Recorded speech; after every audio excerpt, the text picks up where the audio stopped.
다 함께 한 목소리 있습니다. 너희가 이 시기를 알거니와 자다가 깰 때가 벌써 되었으니 이는 이제 우리의 구원이 처음 믿을 때보다 가까웠습니다. 밤이 깊고 낮이 가까웠으니 그러므로 우리가 어둠의 일을 벗고 빛의 갑옷을 입자. 낮에와 같이 단정히 행하고 방탕하거나 술 취하지 말며 음란하거나 호색하지 말며 다투거나 시기하지 말고 오직 주 예수 그리스도로 옷 입고 정력을 위하여 육신의 일을 도모하지 말라. 아멘. 오늘도 딴 곳에 있지 아니하고 수요일 예배에 참석하신 여러분, 요즘 세상살이가 참으로 힘드시죠? 그렇다고 세상에 겁먹지 말고 당당하게 살아가시기 바랍니다. 왜냐하면 우리는 당당한 하나님의 자녀들이기 때문입니다. 지난 주일부터 교회 절기가 바뀌었죠. 대림절기가 시작되었습니다. 금년 대림절은 크리스마스 전까지 27일간을 지키게 됩니다. 그래서 오늘은 대림절에 관한 말씀으로 그날이 가까웠습니다. 이러한 제목으로 주신 말씀을 생각해 보고자 합니다.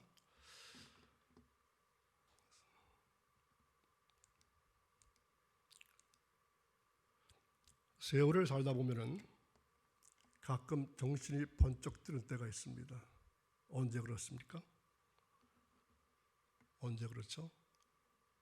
매년 한 번씩 겪는 이 연말이 될 것 같으면 연말에 충격을 받을 때가 있습니다. 한 장 남은 달력을 쳐다보면서 또 이제 하루 남은 한 해를 생각해 보면서 벌써 세월이 이렇게 지나갔구나. 내 나이가 몇 살 되었지? 정말 너무 빠르다. 이러한 독백을 마음속에서 주고받으면서 충격을 받는 때가 있습니다. 그래서 연말에 우울한 사람들이 많아진다고 합니다. 어떻게 보면 이것은 자연스러운 현상이기도 합니다.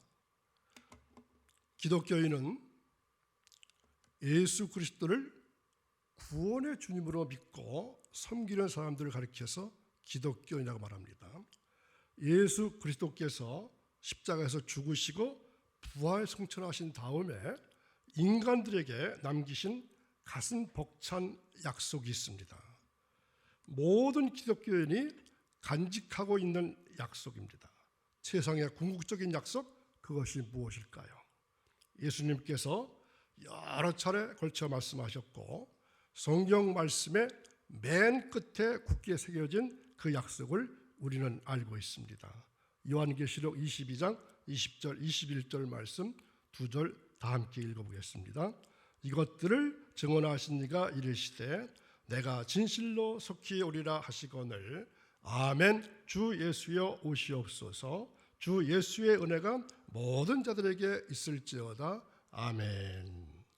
바로 진실로 속히 오시는 강림입니다. 이것이 없다면 우리의 믿음도 무너지고 말 것입니다. 그래서 크리스천은 어떤 사람들? 기다리는 사람들입니다. 교회는 왕의 색깔인 보라색으로 갈아입었고 기다림의 촛불 4개를 밝히는 전통이 있습니다. 오늘이 그 첫 번째 주간이죠. 이 절기를 가리켜서 대림절이라 이렇게 말합니다. 영어로는 애드벤처, 강림절이라고 부르기도 했지만 기다림의 뜻을 강조하기 위해서 기다릴 때, 한자 기다릴 때를 붙여서 대강절 또는 대림절 이렇게 부릅니다. 대림절은 교회에 따르면 새로운 한 해의 시작입니다. 세상은 1월 1일이 시작이지만 교회 절기는 지난 12월 30일이 한 해의 시작이었습니다.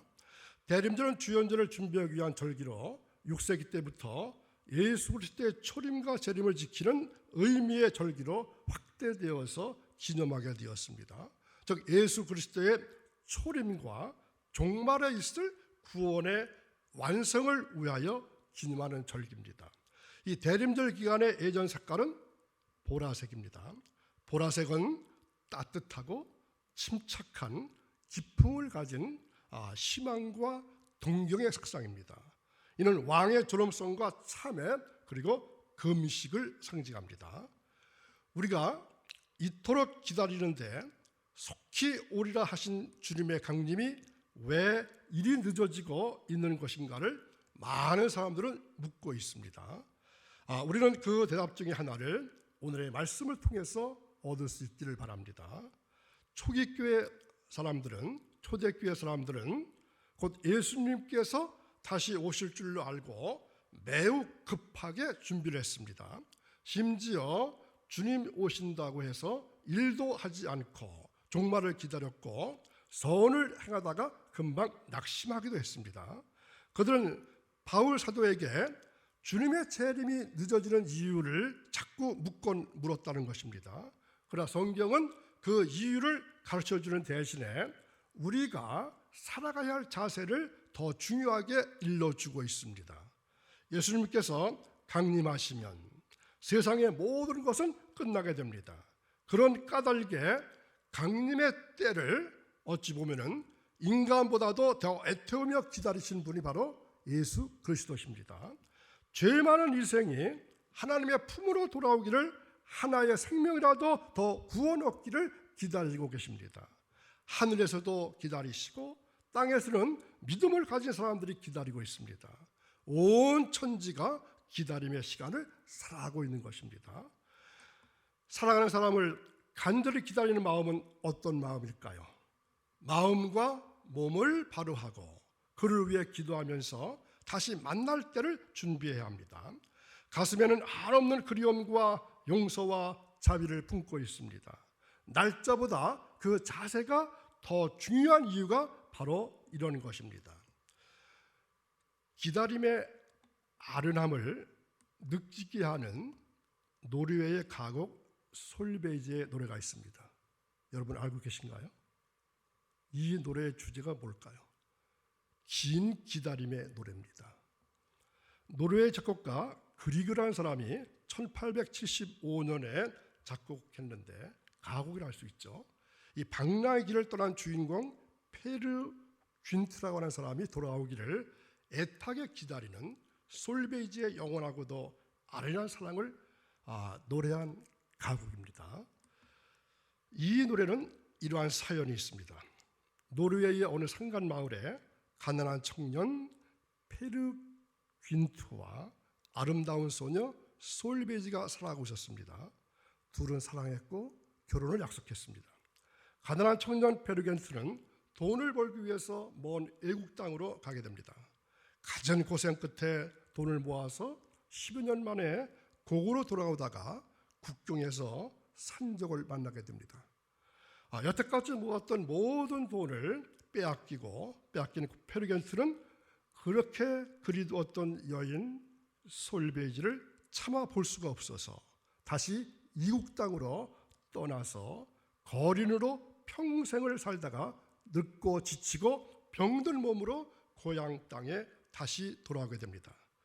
어머니가 살던 오두막집에 도착해서 문을 열어보니까 어머니 대신 사랑하는 연인 솔베이지가 백발이 되어서 다 늙어버린 이 페르 귄트를 맞이합니다. 병들고 지친 페르 귄트는 그날 밤 솔베이지의 무릎에 누워서 조용히 눈을 감습니다. 꿈에도 그리던 연인 페르 귄트를 안고 솔베이지의 노래를 부르는 솔베이지, 그녀도 페르 귄트를 따라 그날 밤에 눈을 감습니다. 자, 이러한 사연이 깃든 노래를 들어보도록 하겠습니다. 솔베이지의 노래입니다.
이렇게도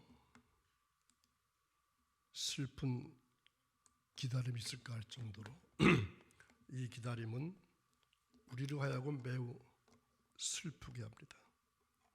그런데 왜 기다리는 거죠? 그것은 바로 사랑하기 때문입니다. 가장 사랑하기 때문에 오랫동안 기다린 것입니다. 우리가 주님을 기다립니다. 성탄절에 오신 예수님, 종말의 재림으로 오실 예수님, 우리가 왜 기다린 것입니까? 그것은 바로 예수님을 사랑하기 때문입니다. 사랑 때문에 기다리는 것입니다. 그런데 여러분 생각하실 때 누가 더 기다리고 누가 더 사랑할까요? 누가복음 15장의 탕자의 비유 말씀, 너무나도 잘 알고 있는 말씀이죠. 집을 나간 탕자가 집으로 돌아옵니다. 이때 아버지는 문 밖에 서서 아들을 기다리고 있습니다. 눈이 오나 비가 오나 먼 길을 내다보며 기다립니다. 우리는 여기서 알 수 있는 것은 아들보다 아버지가 더 기다렸다는 것입니다. 예수님을 만날 그날을 우리보다도 예수님이 더 기다린다는 것입니다. 예수님께서 우리를 더 사랑하고 있기 때문입니다. 그렇다면 예수님이 우리를 더 사랑하고 더 기다리고 있다면 예수님을 떠나서 세상 밖으로 돌아다녀도 되는 것입니까? 우리가 들었던 솔베지의 노래처럼 사랑하는 여인이 아직도 집에서 기다리고 있는데 페르겐트처럼 다 늙고 병들어 죽을 때까지 세상을 돌면 안 되는 것이 아닐까요?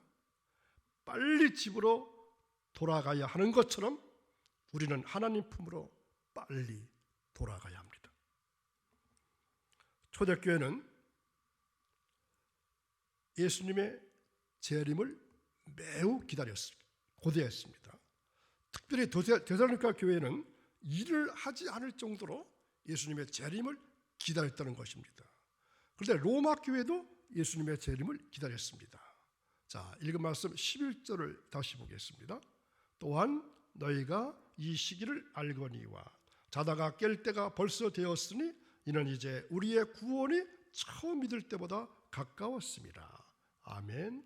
여기서 말씀하시는 것이 벌써 되었다. 다시 말해서 주님이 오실 때가 다 되었다는 것입니다. 주님이 오실 때가 다 되었으니 어떻게 하면 좋겠습니까? 자, 12절 보겠습니다. 밤이 깊고 낮이 가까웠으니 그러므로 우리가 어둠의 일을 벗고 빛의 갑옷을 입자. 어둠의 일을 벗고 빛의 갑옷을 입자고 말씀하고 있습니다. 주님의 재림을 기다리는 사람은 어둠의 일을 벗고 빛의 갑옷을 입어야 한다는 것입니다. 본문은 육신의 정욕들을 열거한 다음에 오직 그리스도로 옷 입고라고 하는 비유의 말씀을 사용하고 있습니다. 그렇다면 그리스도로 옷 입는다는 의미는 성도들의 성결한 삶에 초점이 맞추어집니다. 주님의 강림을 기다리는 우리의 자세는 주님 앞에 흠없이 서기 위한 노력을 해야 한다는 것입니다. 그러나 흠이 없는 상태를 인간 스스로 만든다는 것은 불가능합니다. 왜 그렇습니까? 인간은 연약한 존재이기 때문에 그 누구도 흠없이 온전한 사람이 될 수가 없습니다. 따라서 우리는 허물투성이의 인생들입니다. 성미가 급해서 사고를 치고 마음을 풀지 못해서 원수를 맺고 속된 생각에서 벗어나지 못하고 돈의 노예가 되고 정력을 주체하지 못하고 게으르고 이기적이고 때로는 교만하기 이를 데 없는 삶을 살아갑니다. 아무리 올바르게 살려고 애써도 여러 가지 험난한 세상 풍파가 우리를 가만히 놓아두지를 않습니다. 우리는 하나님 앞에서 결코 완전할 수 없는 피조물입니다. 거룩함과 성결함에 흠이 있는 사람들입니다. 비록 완전한 성결을 유지할 수 없어도 제일마시는 우리 주님께서 그 흠을 덮어주실 만한 열매가 있어야 하는 것입니다. 인생의 상처를 이겨내기 위해 힘쓸 그 모습을 어루만져 줄 수 있는 만큼의 흠으로 최소해야 한다는 것입니다. 그러므로 오늘의 이 말씀처럼 그리스도께서 덮어주실 만한 옷을 입어야 합니다. 세상 풍조에 밀려서 이리저리 흔들리며 육신의 일을 도모하다가 결국 주님 앞에서 설 수 없게 된다면 우리의 삶은 아무런 소망도 없게 될 것입니다. 재림하실 예수님께서 우리의 흠을 어루만져 주시고 성결하다고 인정해 주셔야만 합니다. 이를 위해서 그리스도로 옷 입는 성도들이 될 수 있기를 바랍니다. 예수 그리스도와 영적인 단위를 추구해가는 노력을 할 수 있기를 바랍니다. 우리는 오늘 이 땅 인간을 오신 예수 그리스도를 기리고 또한 재림하실 예수님을 기다리는 대림절 첫 번째 주간을 맞이하고 있습니다. 예수님께서 세상을 구원하시기 위해서 이 땅에 오실 때 주님을 맞이하기 위해서 필요한 것은 죄를 회개하고 예수님을 믿고 영접할 준비를 하는 것이었습니다. 그리고 재림하실 예수님을 맞이하기 위해서 필요한 것은 나태하고 불의한 신앙생활을 고치고 주님을 향한 믿음을 새롭게 하고 바른 신앙생활을 하는 것입니다. 오늘 본문은 그래서 이미 믿고 있는 우리의 잘못된 모습을 고치고 신앙을 새롭게 하여서 예수 그리스도의 탄생을 기리고 재림을 예비하기에 아주 적합한 필요한 말씀이라고 생각합니다. 자, 먼저 우리가 종말을 갖고 왔다는 것을 항상 깨닫고 있어야 한다고 가르치십니다. 사도 바울이 이 말씀을 전한 지가 2000년이 지나도록 예수님께서는 재림하지 않으셨기 때문에 이 말씀이 어떻게 보면은 비현실적으로 다가올 수도 있습니다. 그러나 종말의 성격을 생각할 때 이렇게 종말이 임박했다고 하는 말씀이야말로 가장 현실적이고 적합한 교훈입니다. 왜냐하면 종말은 언제 올지 아무도 모르기 때문에 항상 깨어서 준비하고 있어야 하기 때문입니다. 아울러 우리는 개인적인 종말의 시기, 즉 자신이 죽어서 더 이상 심판을 준비할 기회가 없어지는 그 시기가 언제인지 모릅니다. 그러므로 종말은 항상 우리에게 임박하는 것입니다. 그래서 늘 깨어서 준비해야 합니다. 우리가 종말이 임박하는 것을 심각하게 깨닫는 것이 바로 깨어나는 것입니다. 둘째 생각할 것은 그리스도를 이렇게 깨어나 우리는 어둠의 일을 벗어버리고 그리스도를 따르는 자답게 바른 삶을 살아야 한다는 것입니다. 우리에게 특별히 요청되는 것은 사랑과 경건의 삶입니다. 자기의 욕심에 따라서 마음대로 사는 방탕한 삶은 신앙인에게 합당하지 않습니다. 특히 술에 취하는 것은 많은 부도덕의 원인이 됩니다. 로마서를 쓸 당시의 사람들은 이 마을의 축제에 참가해서 먹고 마시고 흥청거리고 술에 취해서 도덕적으로 해이해지고 나중에는 음란한 행동으로 축제를 마치는 경우가 많았다고 합니다. 이것은 우선 경건한 삶이 아니기 때문에 피해야 합니다. 또한 이렇게 사는 것은 가난한 사람들이 많은 세상에서 그들을 도우며 살아야 할 신자들에게는 결코 옳지 않은 삶의 모습입니다. 지금 우리가 사는 세상은 이러한 유혹이 심각합니다. 우리나라의 경제가 나아지고 또 사람들의 삶이 풍요로워지면서 자기 욕심대로 사치스럽게 살려고 하는 사람들이 많아졌습니다. 이들은 욕심껏 먹고 마시고 사치스러운 옷과 좋은 차를 소유하려고 합니다.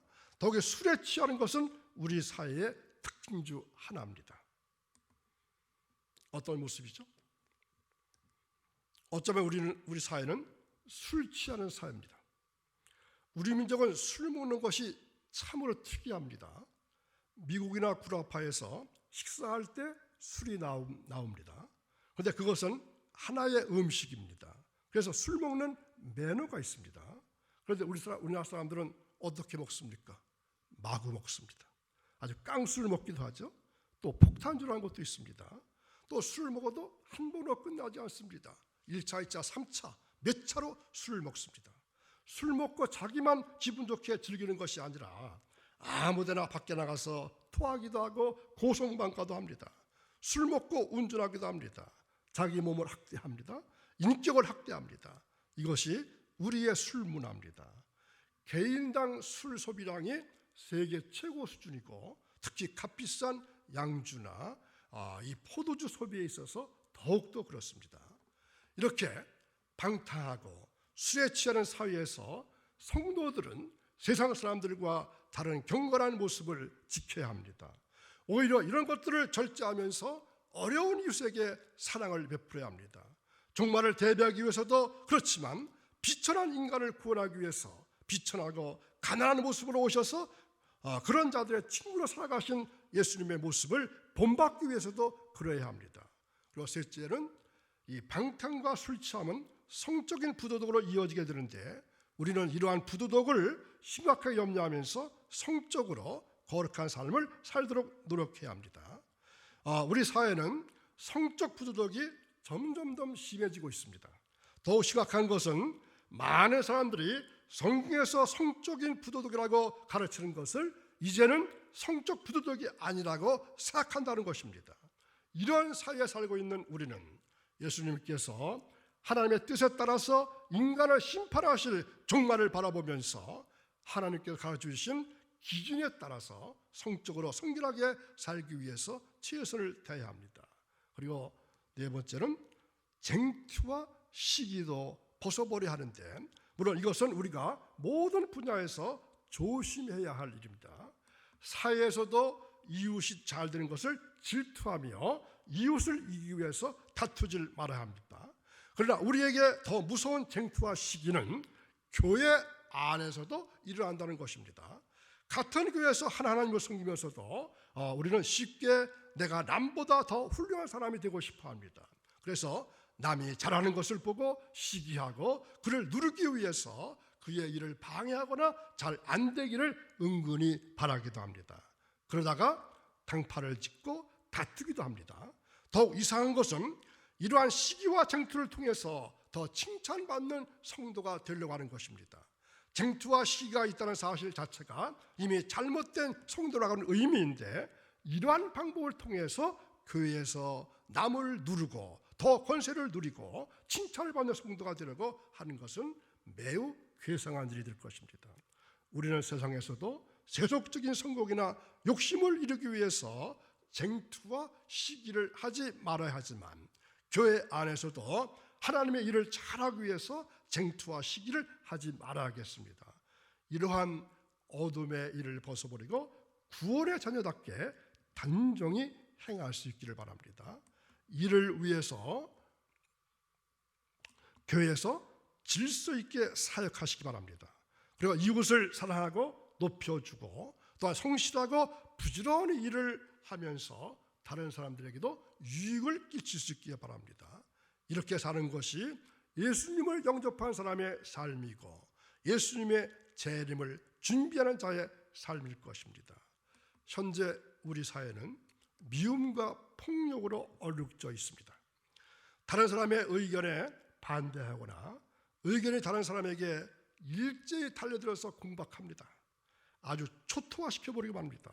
정치를 봐도 경제를 봐도 무언가 숨기고 있는 것이 너무나 많은 것 같습니다. 마치 밤에 사는 사람들과 같습니다. 우리 사회를 보면 전부 방탕과 술 취하는 것으로 가득 차 있습니다. 술이 없으면 사업이 잘 되질 않는다고 합니다. 우리 사회는 이렇게 음란과 호색으로 가득 차 있습니다. 그것이 우리의 문화입니다. 미움과 폭력으로 가득 차 있습니다. 이러한 어둠의 일을 벗지 않으면 심판이 오게 됩니다. 심판이라는 말은 겁을 주기 위해서 하는 말이 절대로 아닙니다. 그러나 사실입니다. 지옥은 사실입니다. 우리는 정치라고 하는 것이 경제라고 하는 것이 그렇게 단순한 것이 아닌 것을 특별히 금년에 더 알게 되지 않았습니까? 그런데 문제는 잘못한 그 사람만 무너지는 것이 아니라는 것입니다. 성수대교가 무너지면 다리만 무너지는 것이 아니라 그 위에 있던 사람들도 다 무너집니다. 예수 잘 믿는 사람들도 저 위에 있었습니다. 다 죽습니다. 여러분, 우리의 역사 속에서 숱한 어려움과 여러 가지 혼란을 겪어왔지만 요즘 우리가 겪고 있는 일은 너무나 심각한 것들입니다. 우리가 여태까지 살면서 정말로 한 번도 경험하지 못한 나라에서 살고 있습니다. 오죽했으면 세상이 왜 이래? 세상은 또 뭐 저래? 이러한 노래를 부르고 있겠습니까? 어떻게 나라를 살릴 수 있겠습니까? 우리 모두는 회개와 뼈아픈 고통을 참아내야 합니다. 사랑하는 생명나무교회 여러분, 세상이 어두워서 우리가 어둠의 일을 벗어버리고 그리스도의 옷을 입는 것이 물론 쉬운 일은 아닙니다. 그러나 우리가 그리스도의 은혜로 구원받은 것을 기억한다면 우리가 새 힘을 얻어서 이러한 삶을 살 수 있어야 합니다. 더욱이 그리스도께서 원하시는 삶을 사는 것은 빛의 갑옷을 입는 것과 같습니다. 결단하고 하나님 뜻대로 살기 시작하면 그리스도의 권능을 힘입어서 어둠의 권세를 이겨나고 또한 악의 세력부터 보호받게 될 것입니다. 그래서 우리는 악을 이기고 구원의 길을 갈 수 있는 것입니다. 주님 강림하실 날이 더 가까워졌습니다. 자, 말씀 주신 여러분, 부디 어둠의 옷을 벗어버리고 그 위에 그리스도의 입을 입으시는 여러분의 삶이 되어서, 신앙 삶이 되어서 승리하고 감사하고 영광을 돌리는 그러한 날이 이어지기를 간절히 바랍니다. 기도하겠습니다. 참 좋으신 하나님 아버지, 오늘 말씀을 통해서 지금 우리가 살고 있는 때가 어느 때인지 깨닫고 깨어 일어나서 그리스도로 옷 입고 다시 오실 예수님을 기다리기를 원합니다. 우리는 연약한 존재들입니다. 실수가 많은 존재들입니다. 하나님의 경고를 무시하지 않게 하옵소서. 우리들이 나라 살리는 일에 각자 역할을 할 수 있게 도와주옵소서. 마르나타, 어서 오시옵소서. 예수님의 이름으로 기도하옵나이다. 아멘.